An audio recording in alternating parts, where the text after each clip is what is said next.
வணக்கம். நாம் இப்போ பார்க்க போகிற ரெசிபி என்னென்னா வெண்டைக்காயில் பொரியல் எப்படி செய்கிறதுன்னு பார்ப்போம். அதையே ரைஸ்லேயும் போட்டு தாளித்து சாதம் குழந்தைங்களுக்கு கொடுக்கலாம், அப்புறம் சப்பாத்திக்கும் தொட்டுக்கலாம்.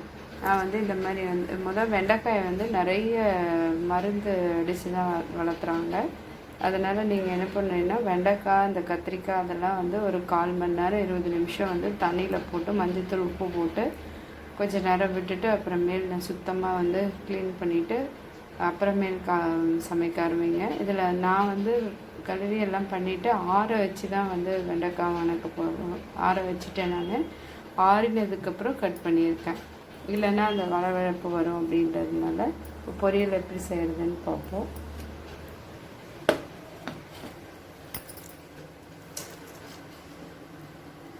எண்ணெய் விட்டுக்கலாம்.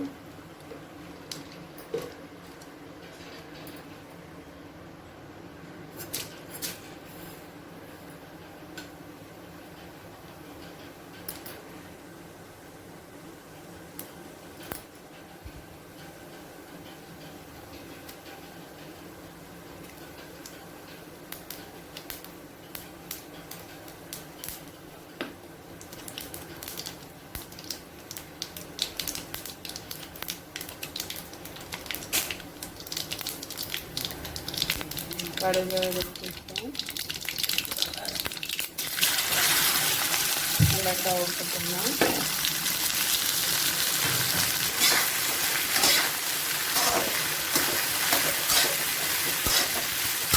கொஞ்சம் வணங்கட்டும்.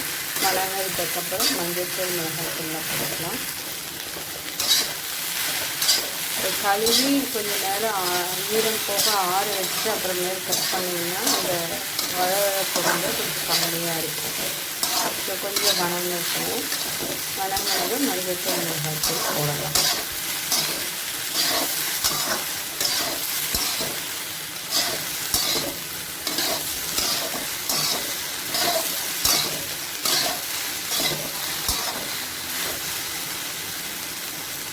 வெண்டைக்காய் சுகர் வராமல் இருக்கணும் அப்படின்னாலும் சுகர் பேஷண்ட்டுகளுக்கும் ரொம்ப நல்லது. அது இல்லாமல் எல்லாருக்குமே வெண்டைக்காய் ரொம்ப நல்லது.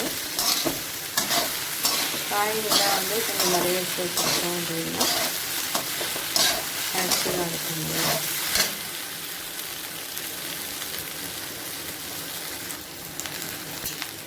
மஞ்சள்தூள் போட்டுக்கலாம்.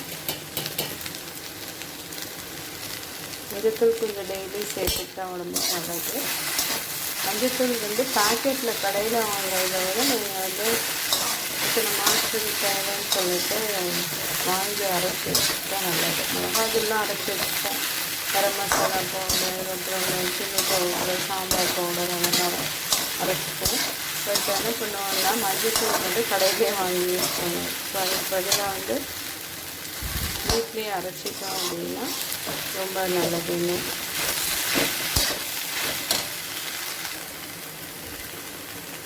மிளகாய் பொடி போட்டுக்கலாம்.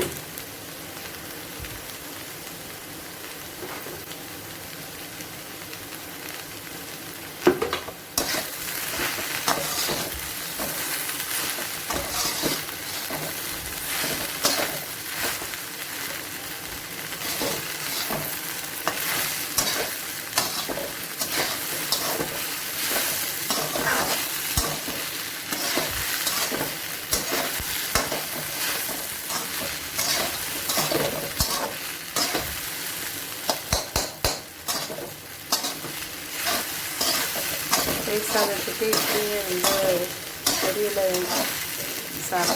தயிர் சாதத்துக்கு இந்த பொரியலாக வச்சு சாப்பிட்டா நல்லாயிருக்கும். இல்லை இதையே நல்லா வளர்ந்ததுக்கப்புறம் ரைஸில் மிக்ஸ் பண்ணி வெண்டைக்காய் ரைஸ் மாதிரி கொடுத்துருக்காங்கன்னா அதுவும் ரொம்ப நல்லாயிருக்கும்.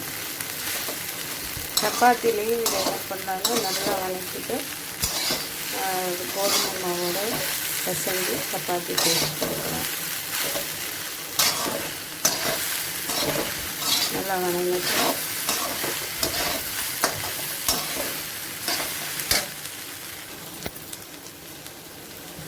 சால்ட்டை தேவையான அளவு போட்டுக்கலாம்.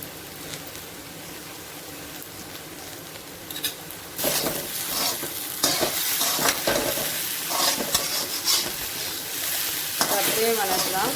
மூடி வச்சு பண்ணிங்கன்னா கலரி வச்சுலாம் வரவேற்பு வந்துடும். ஸோ அதனால் வந்து அப்போ கலரிட்டு வருங்க. இதுலேயே வந்து தேங்காவை துருவி போட்டு இதெல்லாம் நல்லா டேஸ்ட்டாக இருக்கும்.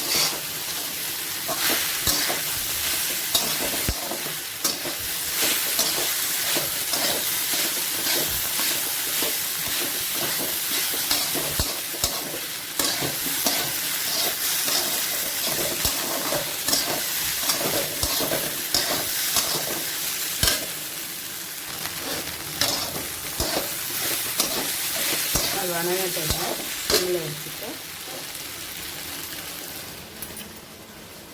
ஒரு கிண்ணத்தில் வந்து கருப்பரிசியும்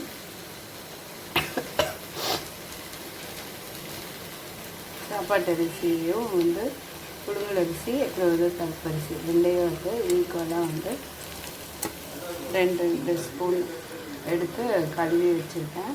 இதை வெறும் வாணலியில் வறுத்துட்டு வரமிளகா இந்த வறுத்த அரிசி அப்புறமேல் வந்து வேர்க்கடலை இதெல்லாம் வந்து லைட்டாக சால்ட்டு போட்டு மிக்சியில் குறைன்னு அடித்து இந்த வணங்கின வெண்டைக்காயில் போட்டு கிளறி இறக்கிடலாம். இப்போ இந்த அரிசியை வறுக்கிறதுக்கு பாருங்கள், இந்த அரிசியை வந்து லேசாக வறுத்து எடுத்தாச்சு. இப்போது வேர்க்கடலையை வறுத்துட்டு வரமிளகாவை வறுத்துட்டு மிக்சியில் போட்டு அடித்து எடுத்துடலாம். வெண்டைக்காய் வந்து ஒரு வழவழப்பு கூட இல்லை, நல்லா வணங்கிட்டு இதில் ஒரு அரைச்சி போட்டுக்கலாம். சிலரை தான் வச்சுருக்கேன், ஒன்றோட ஒன்று ஒட்டில் பாருங்கள். இந்தளவுக்கு வேர்க்கடலை எடுத்து வறுத்துக்கலாம். இன்னும் கூட நீங்கள் நிச்சயமாக போடுறதுனாலும் போட்டுக்கலாம், உங்கள் டேஸ்ட்டை பொறுத்தது. வறுத்து எடுத்துக்கலாம். பாருங்கள், அரிசி போட்டாச்சு.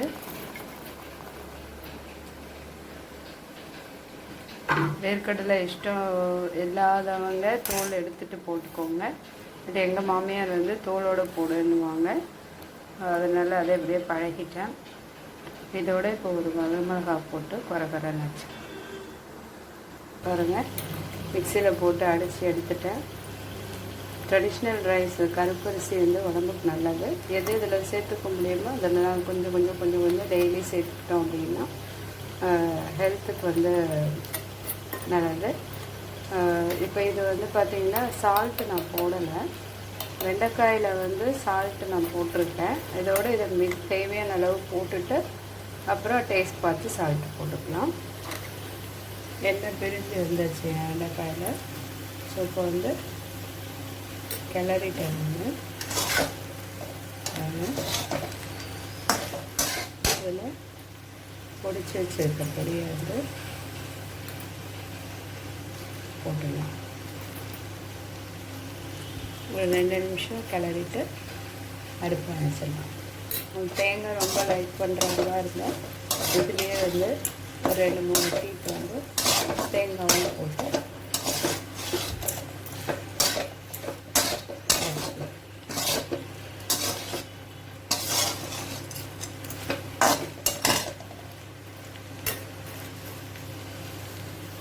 இதையே சாதத்துக்கும் நீங்கள் கிளறி நெய் போட்டு பசங்களுக்கு லஞ்ச் பாக்ஸ் அதில் கொடுத்துடலாம். சப்பாத்திக்கு தொட்டுக்கலாம்.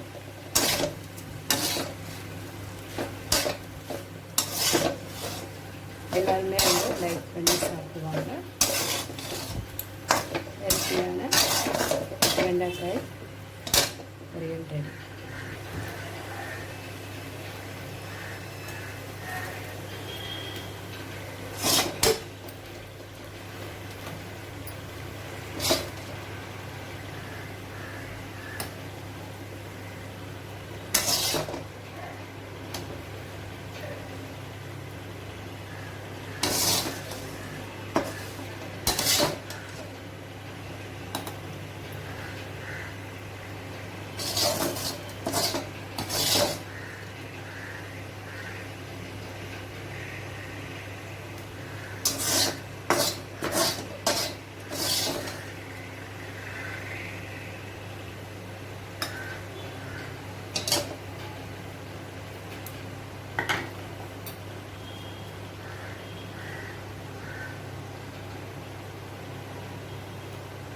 டேஸ்டியான வெண்டைக்காய் பொரியல் ரெடி.